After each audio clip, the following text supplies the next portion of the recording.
I wanted to use this as a learning opportunity. And so with that comes the whole point of this video. I have decided to test out my trigger this month.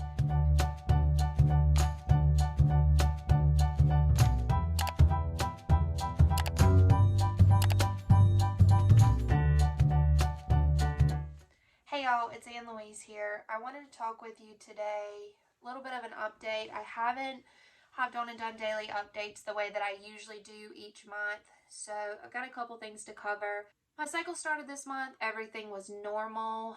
I did my letrozole as normal, and then on cycle day 11, I took an ovulation test and ended up getting a positive and kept that positive for about 3 days. I went into the doctor's office to have an ultrasound done on cycle day 11, and I was not ovulating, was not about to ovulate. It was a false positive. Since then, my LH levels have dropped, and I've maintained negative ovulation test even up until today, cycle day 17. Today is the day, though, that I am supposed to trigger. So I went in yesterday for a follow-up ultrasound, and I had 2 follicles. One was measuring in a little over 14, the other a little over 17. And the doctor wanted me to trigger tonight so that those follicles, he felt, could grow a little bit more. In his opinion, the 14 probably would not do anything.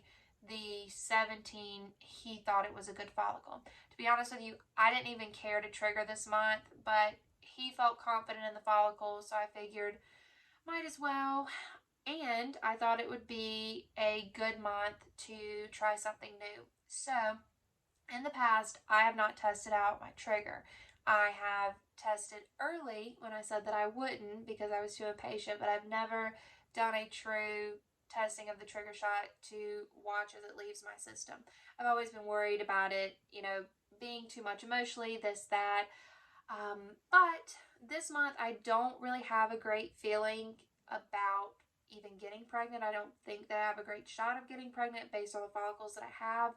So since I don't have expectations of getting pregnant, there's not really much room for me to get my feelings hurt or to get let down. So I'm going to test out my trigger. I'm going to start 7 days post-trigger and then continue that on up until the last day of my cycle, or when my period begins, or if it doesn't begin, that'll be great too.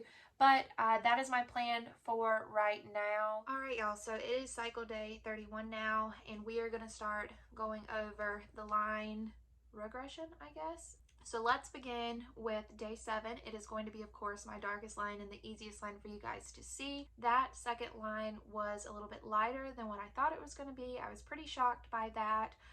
Going into day 8, which I'll put a picture of as well, day 8 was still visible, but I will say that day 7 to day 8 was going, in my opinion, I saw it as the biggest difference between 2 days in terms of the coloration of the lines. After day 8, the lines barely got any lighter up until it completely tested out.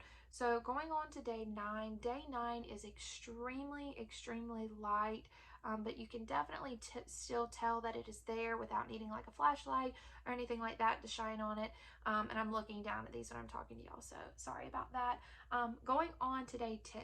Day 10 is what I would equate to getting a positive test if you were like 8 or 9 days post ovulation. So the earliest possible date in which you would get a positive test. That is how light that line is. Now let's talk about day 11 post trigger. So day 11 was initially going to be the day that I stopped testing because after 3 minutes, that second line was not there. However, after about 30 minutes, I could barely see a second line. So what I decided to do was go ahead, test one more day, and day 12 post-trigger, so 12 days post-trigger, was the day that I officially tested out that trigger and got my big fat negative. So I will insert a picture of that as well, but it's definitely a negative test. What I want this to be for you guys is, number one, a kind of a learning lesson on how quickly day by day these triggers test out, but also to use this as a benchmark as to, okay, I'm seeing a line this color, could it really be a positive, or could this possibly just be the trigger still in my system? At the end of the day, I think that if you are going to test early, you really should start on a safety day like day 7. If you're testing on day 7, you most likely are not going to get, it would be pretty much impossible to get a true pregnancy test positive that was not trigger related.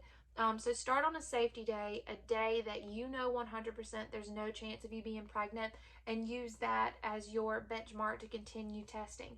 Now, the difference is if you are pregnant and you continue to test, and let's say 11 days post trigger, your test is a little bit darker than it was on day 10 post trigger, and day 12 is darker than day 11, and so on and so forth, then that's when you can start getting excited. Of course, that was not the case for me this time. There are some videos on YouTube of people testing out the trigger and the line progressively getting darker versus getting lighter as to what it was in this case. But I do hope that this was something that could be beneficial for anyone that is trying to learn more about testing out the trigger. I will be back again next time for another video for you all. Talk to you soon. Bye.